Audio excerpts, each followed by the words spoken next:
Hey everyone, we are here for a night of many firsts. This is Vic's Basement Brewcast, of course, brought to you by South Jersey Beer Scene. And this is a night of firsts. This is the first time we are going live from the basement. So it's live, so anything can happen. We don't know what's going to go on tonight. And I have a special guest host with me, Mr. Al Gattulo. Al, welcome. The first time on the Brewcast. How are Hey, you? good, Vic. How you doing, man? Good. Can you introduce yourself? Tell everyone who you are, although most people, they don't need to know who you are because they know you Oh, already. I don't know about that, but my name is Al Gattulo. I host a craft beer cast radio program out of New York on AM 970. The Answer. We're on Sunday nights at 11 p.m. I've been doing the show for 5 years now, and I interview people. I keep saying we. It's just me, so I don't know why I keep saying we, but I interview people all across the beer space. Not only beer, but food. Sometimes we throw in some music as well. But the show is primarily about beer, and it's also about small business. It's about small business being the lifeblood of America, and how without small business, you don't have the economy and the growth that you have in this country. And with craft beer, with over 8,000 breweries out there, there are plenty of stories to tell. So every week we give you some news, and then I dive into an interview with a brewer. Sometimes it's local, New York, New Jersey, and sometimes it's national or around the world. And then I do a segment called Suds and Duds, which I go over the various beers that I've had over the past week or two. And I tell you, if I like them, that would be a Suds. And if I don't like it, it's a Dud. So there you go. Okay, great, Al. Thank you, and thank you again for coming on. Now, Oh, you're welcome. I said it was a night of firsts, so we actually have two breweries with us tonight, and for the first time, we're going down south. We have Lost Barrel Brewery from Middleburg, Virginia, on with us. We got Patrick and Natalie, and they're a farmhouse brewery in Northern Virginia, Middleburg, Virginia. And discussing with Al, we thought it would be a great idea if we got a New Jersey farmhouse brewery. And when I'm thinking farmhouses in New Jersey, I'm thinking of Source Brewing in Colts Neck. So we have here the brewing director, Greg Taylor. Cheers, guys. Welcome, Prost. gentlemen. Welcome, gentlemen and ladies. So, a pleasure to have you on. I had met with Natalie and Patrick, I guess it was a couple of months ago when we started putting this together. And that was really the genesis of it. I guess Natalie reached out to John Kashu, our founder and all-around godfather of South Jersey beer scene. And I talked with Al, and we wanted to put this together as a farmhouse brewery. So welcome to everyone tonight. We're going to have some great conversations about the breweries, about farmhouse breweries, and of course we're going to try some beers here tonight. So with that being, Patrick, you're one of the owners, head brewer of Lost Barrel. And so why don't you introduce yourself, and Natalie also tell us what you do at Lost Barrel. Sure. So my name is Patrick Steffens. I am I'm one of the managing partners, and I'm the general manager of the brewery here, and I'm the head of brewing operations as the brewmaster here. So I wear lots of hats, but I have a great team around me. One of which is my teammate here, Natalie Femia, who I'll let Natalie introduce herself. Hello. So like you said, my name's Natalie. I do the marketing and events for Lost Barrel. So everything from social media to outreach, community partnerships, all that kind of stuff. Excellent, great. Now, Greg, why don't you, introduce yourself to our audience? I think this is the first time. I know we've done an interview with you on our written page, South Jersey Beer Scene, but I think this is the first time we actually have had you on one of the shows. So tell us what you do at Source and how you got involved with it. Well, thanks for having me. And I'm one of the partners and director of brewing operations over at Source Farmhouse Brewery. We opened up in 2018 in August, so we're getting close to our 2-year anniversary. And I'm looking forward to the summer ahead here. Great, great. Now let's go to Patrick and Natalie. Tell us a little bit about Lost Barrel, the genesis of it, when you started, some of the difficulties, et cetera, that you may have had, and some of your challenges and some of your successes too. Yeah, sure. Well, I mean, first, thanks for bringing us on, Vic and Al. We really appreciate it. And it's nice to meet you, Greg. This is the first time Greg and I have had a chance to meet. And for those that don't know, I am pretty familiar with the area. Well, not super familiar, but I have some roots in the area that you guys have your brewery, because you guys are in Colts Neck, correct?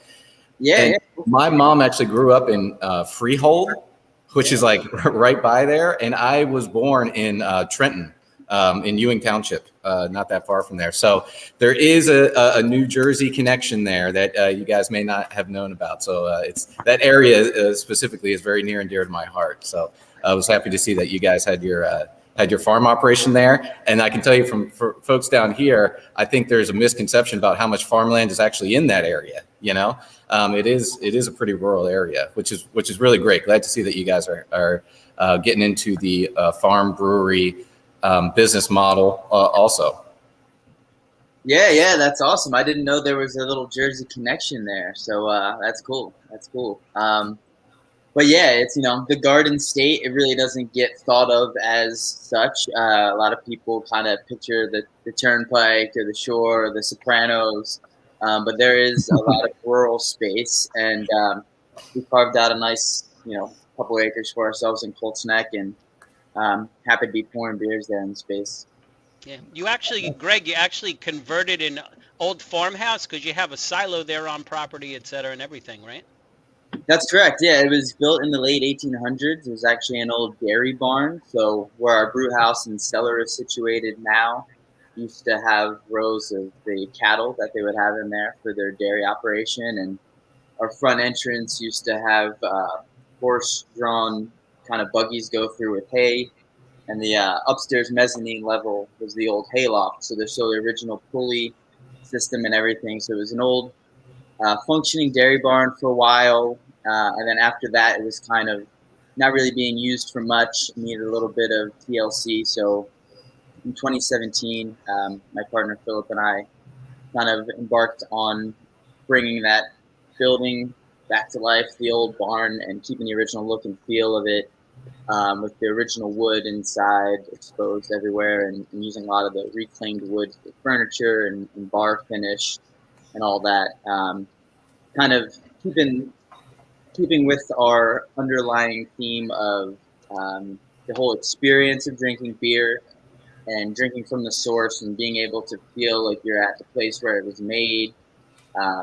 We made sure that no matter where you are in the brewery, whether it's the second level, the rooftop, the back beer garden, you're always going to have a view into the brewery and kind of, know you're there. And for us, the experience itself, rather than just drinking the beer in and of itself in a vacuum, having the whole sensory experience of where you are, who you were with, what you were doing, what kind of building you're in, and the environment kind of all plays into those memorable beer experiences that we have that really stand out. And we wanted to make our space kind of like a destination. So rather than just get into a space that we could quickly do whatever we wanted and get it open quickly, we wanted to take the time and attention to detail to really bring this cool building back to life and get it going with people. Great, great. Thank you, Greg. Now, those of you who haven't been to Source or maybe are not in our viewing area, John had just showed some video, some pictures there from Source. You can see the beautiful facility, the beautiful surrounding area. So, John, could we run some of the film of Lost Barrel too? And we'll let Patrick and Natalie talk about Lost Barrel. Oh, that's gorgeous, guys. Yeah, sure. I appreciate it. We've got a beautiful place here out on our farm. It is a large, probably about 7,000 square foot, brand new building, really designed to stay with the look and feel of a farmhouse. A lot of barn wood touches, a lot of like reclaimed wood touches, lots of outside space for people to relax. We've got fire pits and lots of Adirondack chairs. The whole theme here was really to keep things open, airy, to feel very comfortable.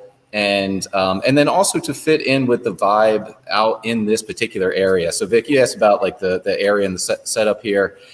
So our brewery is in Northern Virginia, but it's kind of on the outskirts of Northern Virginia. So I don't expect everybody to be familiar with like how we slice and dice Virginia, but basically the northern part of Virginia is really kind of the outskirts of Washington, D.C. That's like the closest metropolitan area, right?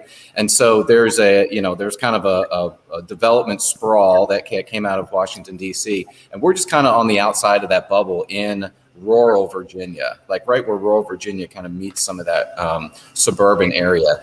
And this area in particular has got a lot of history, especially in equestrian operations and equestrianism, I guess you could say. So lots of horse farms, lots of horse riding events, lots of racehorses with like history here. And we've tried to also keep with that theme also. Our brewery is actually part of a larger working horse farm. Now we parceled things off because we can't have our customers drinking beer with the horses or vice versa, right? But it was actually all one purchase and it's one continuous farm here. There's a 9-stall horse barn, and the family who owns the land here, their daughters have horses here and they ride, and it's a whole family operation. That's pretty awesome, Vic. I apologize. I don't mean to jump in. I noticed in the video you have garage doors that open up, so that's part of the entranceway into the brewery itself, right? It's on the back side. Okay. So you'll enter through where the first big garage door that overlooks our brew house. That is the front entrance, but you'll actually go to the left of that to open style doors, and then it opens up to the right of Patrick. And then to the left of him, there's actually 4 smaller normal sized garage doors that open up to see the whole backside of our property. To the left is the horses, and then to the backside is forest, a pond. And then we also have like an outdoor private event space that was a barn that was remodeled on the bottom. That's called the saloon. And then the top floor, that's the studio. So those are kind of the overlooking pictures that you saw was that space as well. Very cool. And I know Greg mentioned about the barn. But one of the interesting things about Source and the barn is Greg and Phil are the third owners of that barn. Am I correct in that, Craig? So the barn has been in history, sort of one person owned it and then sold it to another person. And that person, I guess, held it for almost 200 years, right? Before you guys came in and bought it. Yeah, there was not many exchanges of ownership. It kind of stayed in the same family. You can trace back to like some Civil War era generals, some roads around were named by. So it's pretty cool. And you mentioned it's a big equestrian area there down by you guys. It's funny because Colts Neck, as the name kind of implies, there's a lot of horse equestrian farming and stables and all that too. So it's kind of where you're coming off the shore and not really near super metropolis area here in Colts Neck. It's kind of where suburb, rural, kind of golf course, residential, equestrian. So you can find that space even if you might be kind of still connected to everything. But it's nice to have some open green space where you can air out and sit outside around some Adirondack chairs. And I think it's definitely a vibe people are looking for no matter where they are. It's beautiful. It's beautiful up there, really, and probably something a lot of people missed during the height of the pandemic when they couldn't go there and couldn't enjoy the facility and the deck upstairs, etc.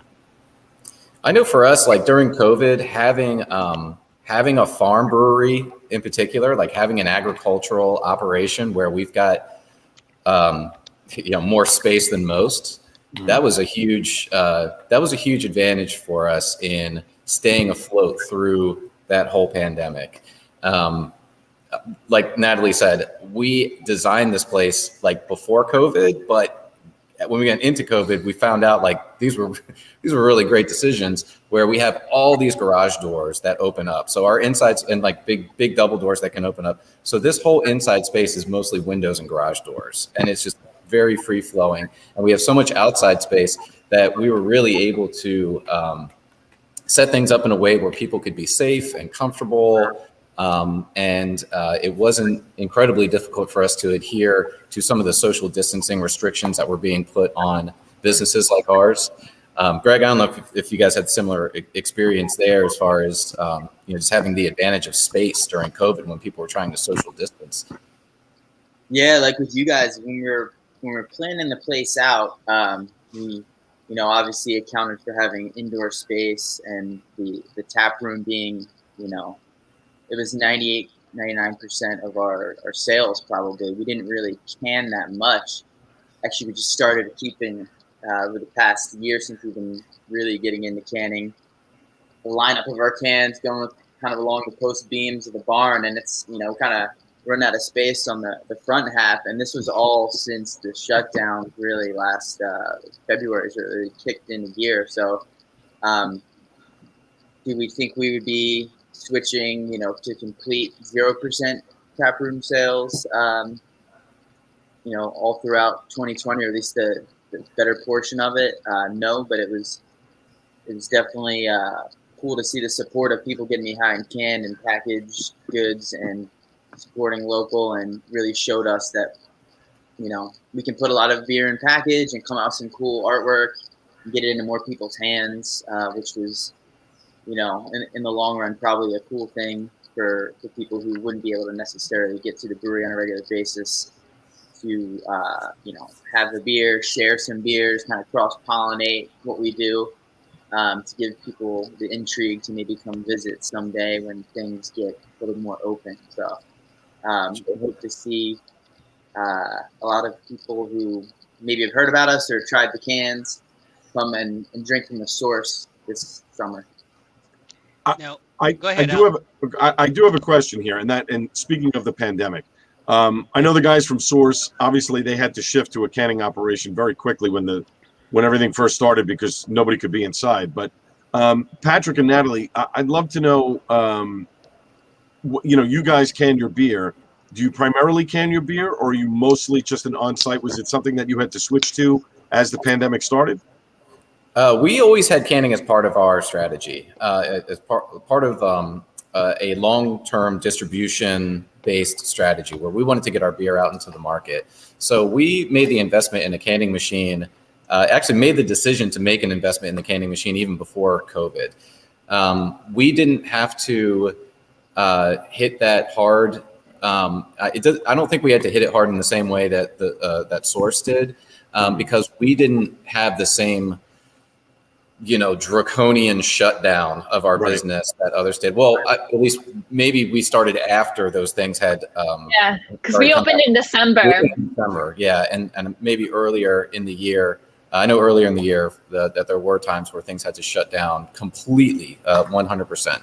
Right. So although we did start when COVID was like at its literal peak, it was after some of the more severe shutdowns.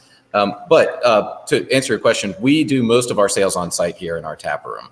We have just started to get into the distribution game by working through our distribution partners here and getting into some local beer stores and shops and restaurants and country clubs and basically any place that serve beer. Right. Gotcha. Now, Patrick, are you all also a restaurant there? Yes, actually, we have a full kitchen on site here, and we offer a full food menu. So we are actually classified as a brewery first, and that was the first licensing process that we went through, was getting licensed as a brewery, which would actually let us do most of this the way that the laws in Virginia work. But we partnered with an executive chef. His name is Jose Marti. And he runs a company called Loco Kitchen, which is also a local company here. Also started in the pandemic. And in partnership with him, we launched a kitchen and a full menu here. And because of that, now we technically qualify as a restaurant because we offer food and drink and all the above. So that's two separate licenses. It's not I'm a brewery, I'm a brew pub. It is actually two separate licenses. We got two of them hanging on the wall right over there. Okay. It's the brewery license, which is actually more tied to like our production, and that's how the reporting and the taxes go. And then we have the ABC like restaurant license, like any place would get, like I don't know, like any kind of bar or restaurant would get around here. Meanwhile, you have New Jersey, where if you need to have, you need to pay somebody and have 15 licenses in order to have food in your establishment. So, I mean, it's a breath of fresh air when you go out of the state and you see places that, oh, they have beer and they have food. Oh, this is cool. This is nice. Yeah, But yeah. The big boost, I guess, for New Jersey, or at least for you guys, Greg, which is a great advantage for you guys, where Source sits on their property, in front of them, they have a distillery that's in front of them. It's not theirs, it's somebody else's. And they're allowed to have food trucks. So the cool advantage is the people at Source, if you're sitting there, you get to take advantage of the food truck if they're in the parking lot, which is nice, right? Yeah, it's a nice little symbiotic relationship there. It just kind of works out. And of course, we're very BYO food friendly and encouraging. I think it's smart and elevates the experience when you have some good things to munch on. I saw you guys had the charcuterie boards and the Yeah. cheese. Like, why wouldn't you want that? So yeah, we sell the prepackaged snacks that we're allowed to, and then we encourage people to just go all out and snack it up or support the local businesses in town that will deliver. That's Nice. yeah, that's great. Now, now the way it is with the breweries now, isn't it? Am I right, Greg and Al? You know the laws too. That if there's going to be a food truck near your brewery, you can't advertise it on you can't say Source Brewing is going to have Sarah's Kitchen food truck here Saturday. You technically Correct. cannot say that. Am I right? Yeah, kind of. If you bring in marketing on social media and the internet, essentially broadcasting it that way, you then have to make sure it's registered as a one of your very limited number of private or special events that you can have throughout the year, Yeah. which entails reaching out to the state ABC and also your township. So it takes a lot more planning rather than just being kind of like whimsical about having food trucks, 3 days of the week. You burn through your 50, 52, whatever it is, licenses or special event permit you get. So, But yeah. But the workaround here, which is a good advantage, is the food truck can advertise that they're going to be at such and such a location. It doesn't affect the brewery. And when you have something like the distillery right in front of them, right in front of Source, they're not subject to the same rules as Source is, which is, again, it's Jersey and it's draconian laws and it's convoluted, whatever. But it's nice when a truck pulls up like Your Sister's Balls. It's these two women who make these unbelievable meatballs, and it's a fantastic name. But it's amazing food, and it's nice that it's right there. But a lot of people I notice when I'm at Source, they'll bring in their own food or they'll order food and have it, and have it delivered there, which is a nice advantage at the breweries. But it would be nice if the New Jersey ABC would kind of work with the breweries a little bit to maybe loosen up some of these restrictions, including food trucks, to say, listen, especially at Source. I mean, you're really kind of in the middle of nowhere. I mean, there's a beautiful farm and store in Delicious Orchards, very famous store that's been around for a very long time, where you can walk over and get food. But it would be nice to have another option if you wanted it without having to, quote unquote, have your special event. And additionally, for a lot of the main street breweries or downtown breweries who like to do weekly events, whether it be a yoga event or having like a little live music or, this, that, and the other thing, if you're limited, all of a sudden you can only do one thing a week. And it just kind of, it puts limits on things that I don't think would be really harmful if somebody wanted to, conduct more than the allotted number, but we'll see. Things are moving forward, I think. Yeah. Now, Wow. now we've had enough talking about the downfalls of New Jersey, etc. Let's start talking about beer. Now, I'm drinking, Patrick. Right now, I'm drinking the Farm Ale.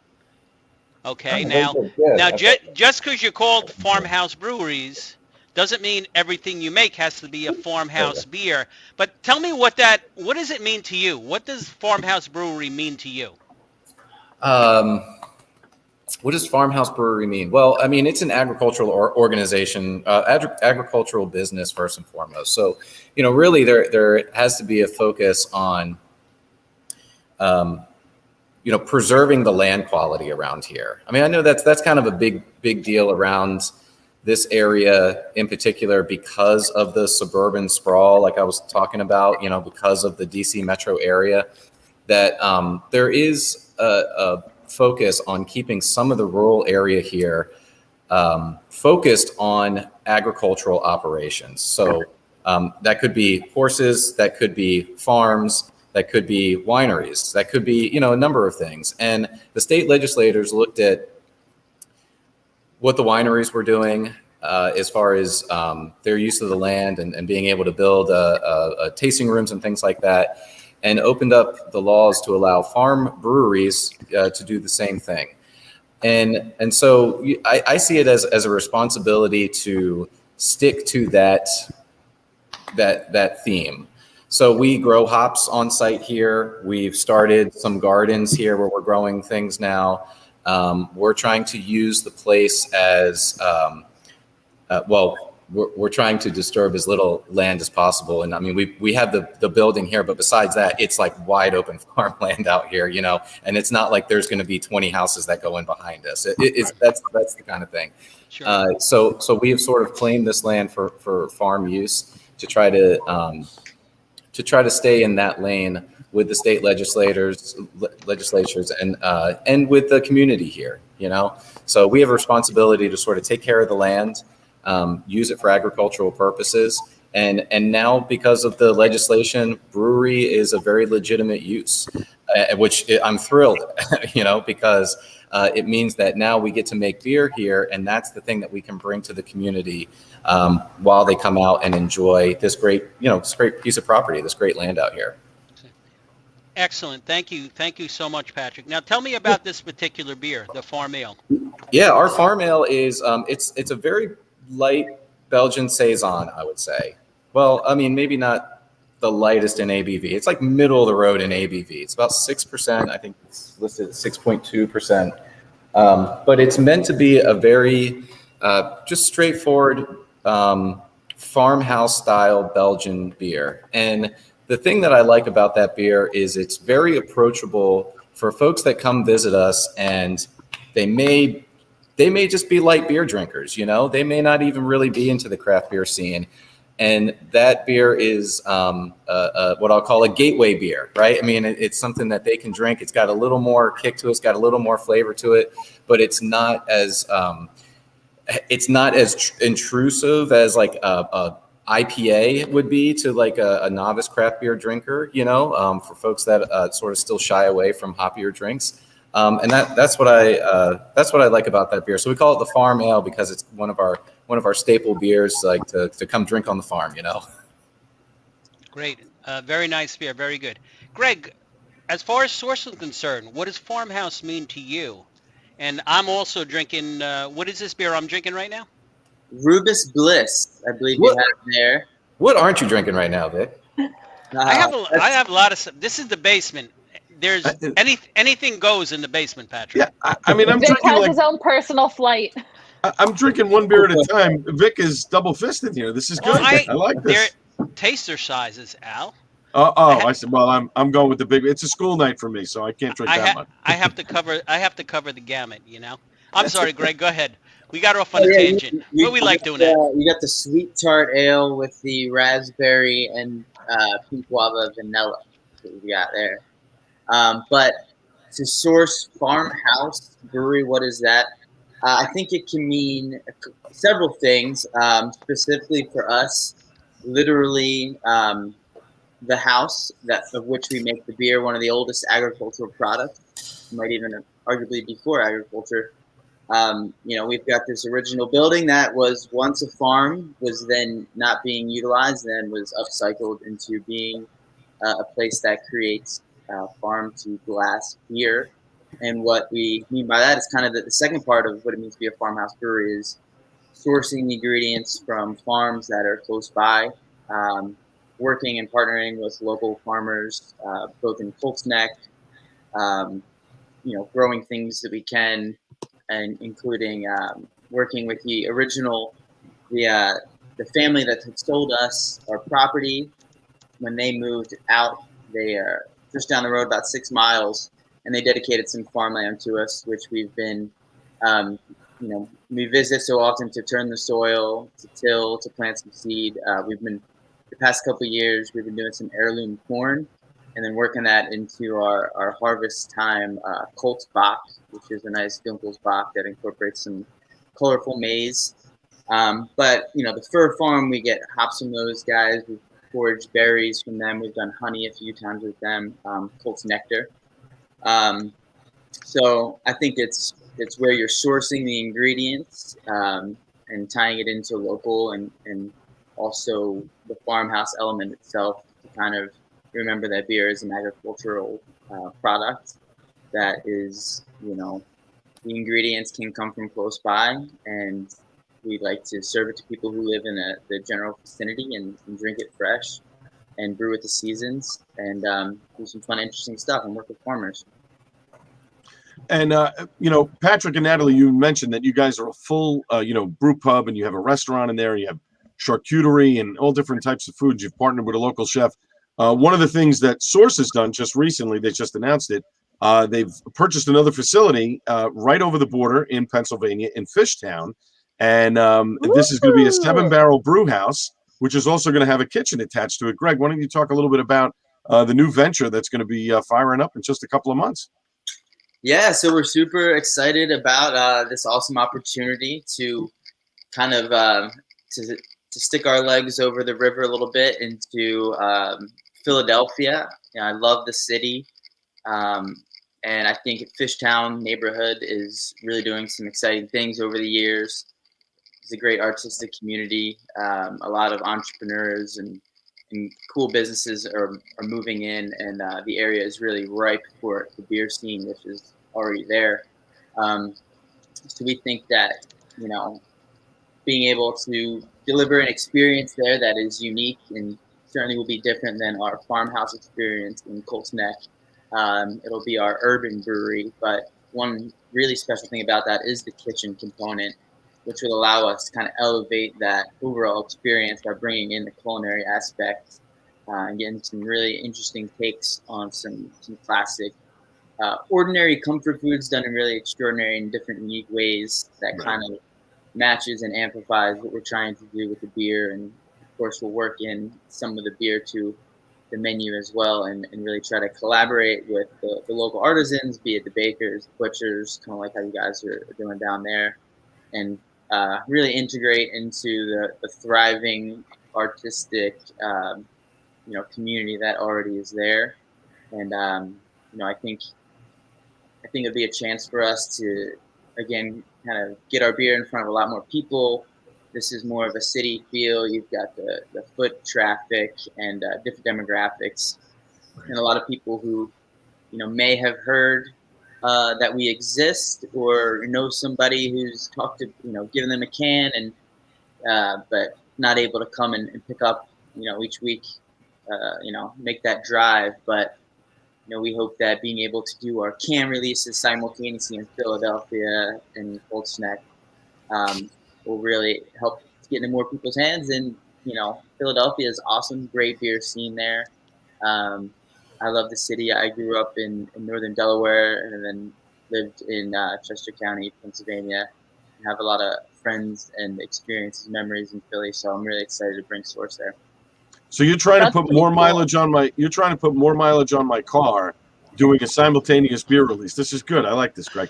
But to be clear, the menu that you guys are putting out, it's going to be a small menu. You're not going to have something that has 30 things on the menu. You're going to kind of condense it to to a smaller type of menu. I don't want to say like a tapas type of menu, but a much smaller, which will fit the beers. Correct?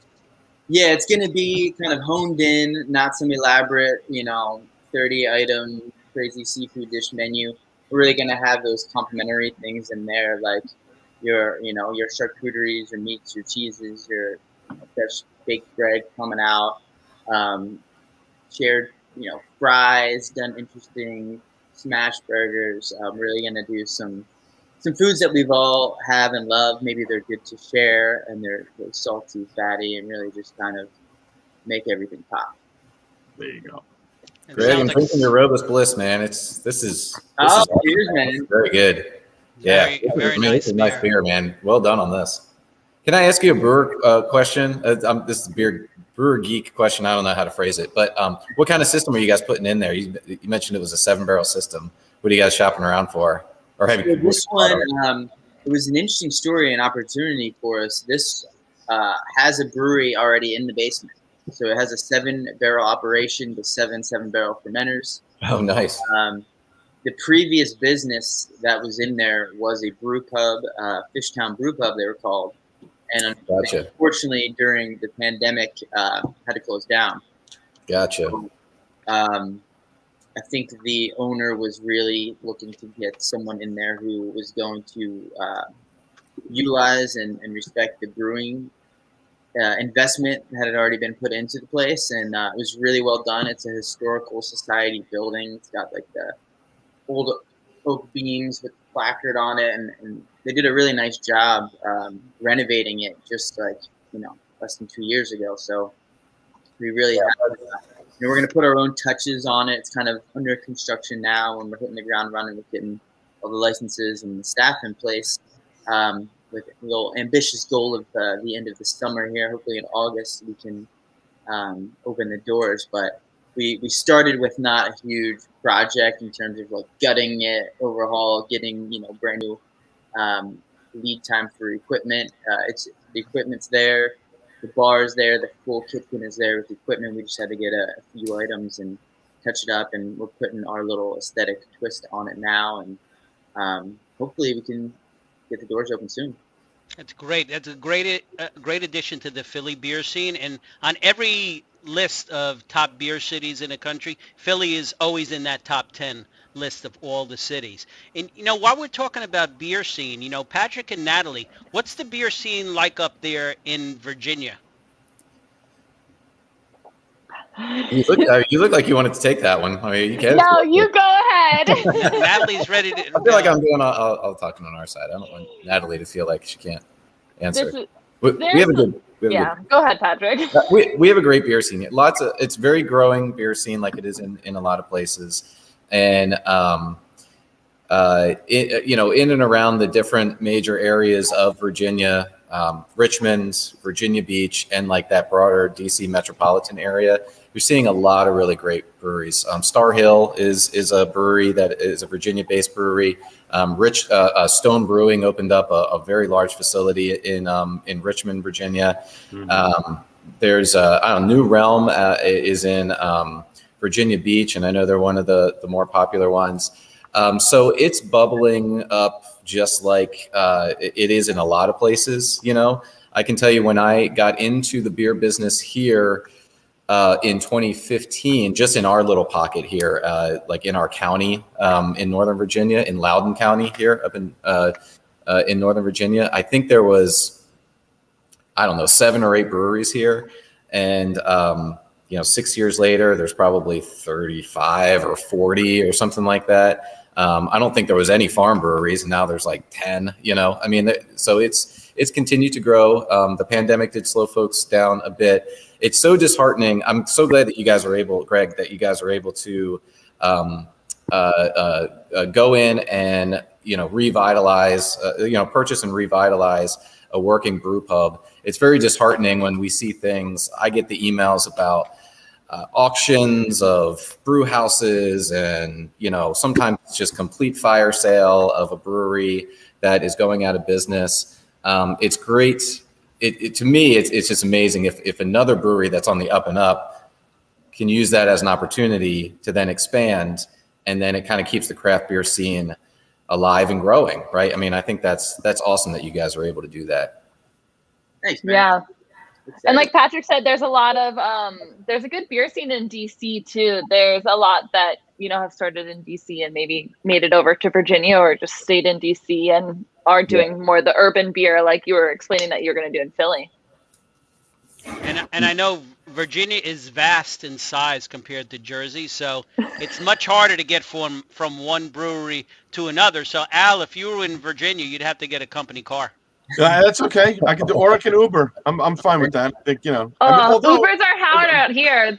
They're see, hard out here. I did a trip in San Diego a few years ago, and my wife and we started at 11 a.m. on a Friday up in Oceanside at Bagby Beer, and we worked our way all the way back to Coronado, which we got back probably about 10 o'clock at night. And actually, I drove the whole way, and I was pretty good.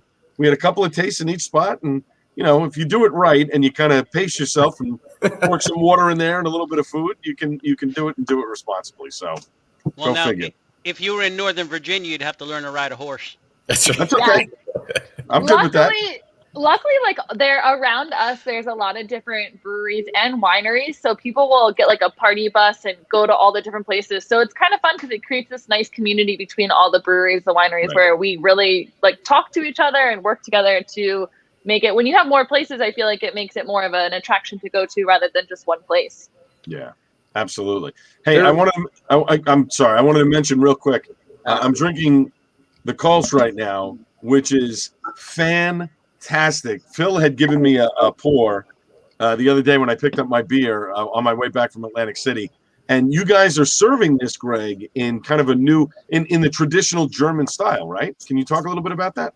Yeah, we decided to go super traditional with it and bust out some glassware you don't see super often. The small, slender Stange glass. Ours are about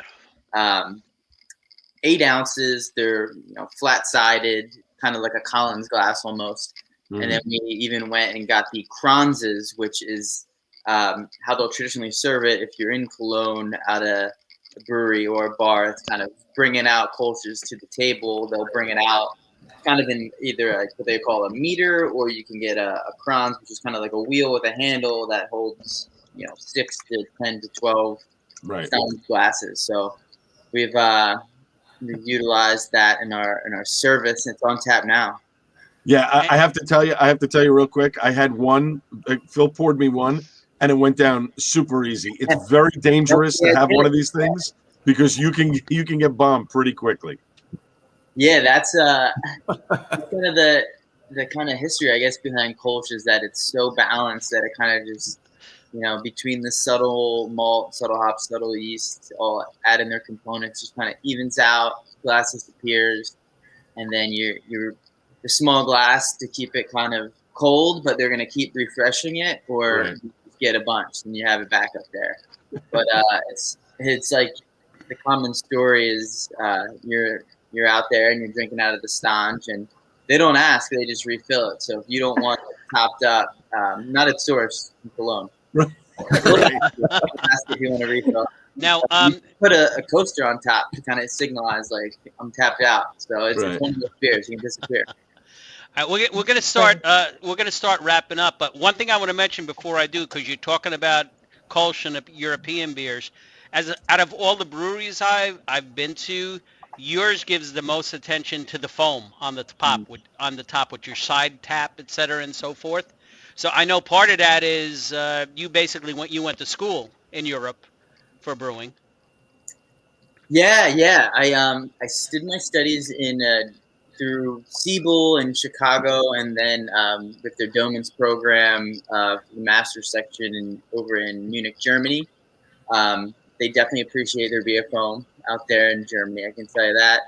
And we certainly like to give great attention to detail, whether it be the glassware choice, the serving temperature, amount of foam density, all that kind of stuff is certainly considered before we present. And for that reason, we end up having 3 or 4 different types of faucet heads, whether it be side pull check faucets, European roto flow control, or acrylic creamers. We kind of like to keep the options open, and nitro. Kind of to one of the beautiful things about beer is the variety and the spectrum, whether that be the color spectrum, the ABV spectrum, sweet to bitter, roasty to grainy, and just kind of exploiting that in so many different ways and different ways to present it and have an overall experience. the permutations are infinite. So I think it's a fun area to kind of be in and continue to tinker with and create and innovate. And so much of it is in the presentation and trying to cater to all the senses, so that by the time somebody actually tastes it, you're gonna, hopefully love it. Fantastic. That's pretty cool. Hey guys, I also tried the toasted lager tonight before we started, which is a really excellent. I have to say, one of the better toasted lagers that I've had. It sort of reminds me of the Blue Point toasted lager, which is one of the gateway beers that got me into craft beer. But if somebody was heading down to Middleburg, Virginia, to do like a long weekend or something, what else can you do, Natalie, on a long weekend down there aside from coming to the brewery and having a great meal and some great beer? What else can people do around in the area? There's actually a lot to do. I mean, you're kind of technically in the middle of nowhere, Middleburg. It's about 45 an hour outside of the city, but there's a lot to do. There are so many different wineries, a lot of breweries. There's the cutest little bed and breakfast. There's the Salamander Resort, which is a huge resort right next to us, actually. There's a lot of Airbnbs. Hold on, Vic. You can't stay in my room if we're at a bed and breakfast. They're taking notes, planning a trip. Richard was my roommate this week. Yeah. As long as there's two beds, Al and I get the shower first. That's all. There you go. You guys are welcome to come down and visit us whenever. We are happy to have anyone from New Jersey come down, or people from Philly when you start your new location.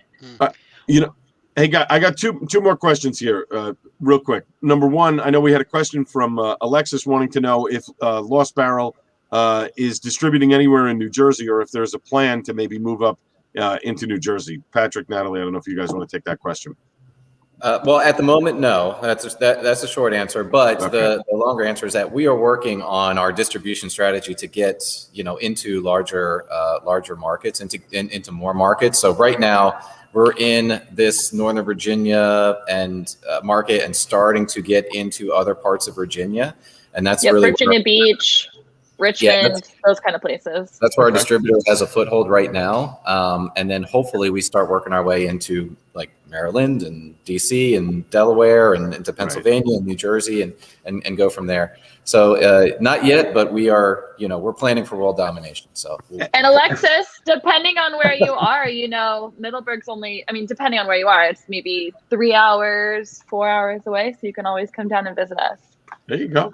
And then my last question for all of you, for all three of you, now that I don't want to say the pandemic is over, but we're seeing the light at the end of the tunnel now. We're seeing a lot more businesses are opening up. New Jersey just went to 100% about a week ago, where you're seeing more people coming in and more people. It feels weird in New Jersey to walk into a place without a mask when you've been wearing a mask for a year in every single place that you've been to. And I've never understood walking into a restaurant with a mask on, and then you sit down and take the mask off as if some mystical force field is going to surround you to protect you from COVID. But how does it feel now? Greg, I'll put the question to you first, and then Patrick and Natalie, you guys can answer as well. How does it feel seeing people come up to the bar now for the first time, to ask for a beer instead of having table service? How does it feel to actually see your customers as they walk in, and sit down and be elated that they're able to, to drink a beer and converse with one another and get up and walk around? It feels great. I mean, the first few days was definitely weird. The first day, it was like I was having muscle memory, just moving the mask up and down, and so it's great to be able to see people's faces and to not have to be like, wow, get some sanitizer,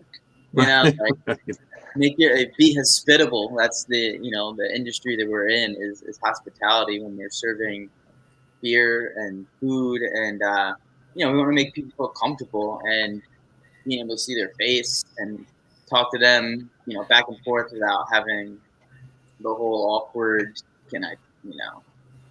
thing. So that's great. And also we're kind of in really uncharted territories. We've never had a true summer where we've been fully open. That's right. When we opened in August, which was in 2018, which we kind of just missed summer, and also our outdoor area was kind of still construction dust mode. And now we've got beautiful lush lawn, a bunch of outdoor furniture, and open regulations. So we are, we're staffed up, we're trained, everybody's certified beer servers, we've got systems down, and we're really trying to curate that experience and hopefully, cater to a lot of people, if that's families, people with dogs, um, adults. We have adults only sections and, places for everyone and beers for everyone. So we want to be very hospitable and accommodable to everyone. That's awesome. I didn't know that this would be your first like real summer. It's like the same with us. We're excited. We got outdoor games and everything. We're like cornhole, like spike ball. We got the ladder golf. We're ready. And we also have an outdoor bar, which is really cool. So we're excited to open that up. Oh. Al, I think, to answer your question on our side, I mean, it's really great that, our customers are able to come up to the bar and order a drink. We can even have bar seating now, I mean, it's like, It's completely back to that at Lost Barrel here. But to your point, our customers were coming in and sitting down and taking their masks off anyway. So if you were to look around on a normal day, you would see a lot of our customers. Where it really hit home was with our employees. We employ, we employ about 50 people here, believe it or not. And our employees had to wear masks all the time, no matter what. Right. And so when those mask mandates began to lift and the recommendations around mask wearing began to change, some of our employees got to see each other for the first time, literally. Like they had not even really seen each other without a mask, It was so different. It was so different. Because just because of the way the shifts go and the way that people have been masked up the entire time. So that was really the big shift for us. That was really great. Yeah. My wife says that to me when I take the mask off. She's like, "Is that you? Really?" You can't play. Right. Yeah. They had no idea I had a beard or anything. I mean, who are you? A lot of new beards in 2020. Yeah, exactly. I have to say, I didn't know that producers were supposed to interject comments about the hosts of the show. Of course, that's their role. Is that what they do? I can attest to that because my day job, I work with Joe Piscopo for 4 hours every day. We do a morning show out of New York, and I am in his ear constantly when we have callers on or whatever, making fun of people, and he is trying so hard not to laugh, and he loses it half the time. So trust me, it happens. Oh gosh. Well, we're going to start wrapping up here. I'm going to take this back under control. We're going to start wrapping up. Al, yes. It has been an absolute pleasure having you on. Tell people where they can find your show and how they can get in touch with you. Pretty simple. I'm on Twitter at Al Gattulo. We have a Craft Beer Cast page on Facebook. It's facebook.com/AG Craft Beer Cast. We're on Sunday nights, 11 o'clock Eastern. The show is not live. It's taped, full disclosure, because I have to get up at 3 o'clock in the morning. So I tape it during the week and we air it on Sunday nights. And there's a podcast version that you can listen to. Usually Monday mornings right after midnight, I post the podcast version of the show. It's an hour long. We have a great time. Definitely hit me up if you want. Natalie, Patrick, I'd love to have you guys on a future show. We can make those arrangements off air, but it'll be a lot of fun. We can talk more about the Farmhouse Brewery. Greg, I know where you live, and I know your number, and I know where you brew beer. So I'll see you on Monday, my friend. I'll see you Monday. Yeah. Now, Al, your podcast is on the Hopped Up Network? That's correct, on the Hopped Up Network. Where, by the way, for those that are out there, if you want to check out a lot of great podcasts, not just mine, but others that you can download and listen to whenever you feel like it, check out the Hopped Up Network. There's some great shows on there, including South Jersey Beer Scene. Thank you, Al. Lost Barrel, Natalie, Patrick, tell us about Lost Barrel, wherever can find you, get in touch with you, social media, etc. I got you. We are Lost Barrel Brew on Instagram and Facebook. You can find us on our website at lostbarrel.com. You can find us in Middleburg, Virginia, in like real life, but we're always updating everyone on our socials. So if you ever plan to come down and visit, just shoot us a message and I'll get you figured out if you have any questions. I think there's going to be a South Jersey Beer Scene bus coming down, and Woo! I think Tom Renzulli is going to be the driver, I believe, Al. Must have lost a bet. We love it. There's plenty of parking. Come on down. And yeah, Greg, we got a huge parking lot. And blessing, John, shut up. and Greg, tell us about Source, where everyone can see you, get in touch with you. We pump out most of our information through Instagram, which then goes through Facebook. And if you want to check out our website at sourcebrewing.com, which now splits into Fishtown as well as Colts Neck. So if you are in Philadelphia and looking to come and drink some beers, eat some food, or work for us, we're hiring now. So we got talented chefs, line cooks, beer tenders, mixologists, bussers, etc. Shoot us an email at careers@sourcebrewing.com. That sounds great. Thank you so much, Greg. And Krista Lockman, our friend, says we can take Alexis drinks on the road. So this is Vic. This is Vic's Basement Brewcast. Again, brought to you by South Jersey Beer Scene. South Jersey Beer Scene on Facebook, Instagram, also on YouTube channels. So make sure you check out the YouTube channel to see videos and shows like this. Alexis Drinks, and sometimes I think our founder John Kashu is on some shows also at times. So you can watch them too. But make sure you check out the YouTube channel and subscribe. I'm on Facebook, Instagram as Vic's Basement Brews. So if you want to check that out and see what I'm up to on that, you'd be great. So everyone watching, thank you so much for joining our first live from the Basement Brewcast. Natalie, Patrick, Greg, Al, thank Cheers. you all so much. Everyone, have a good night, and we'll see you soon. Cheers.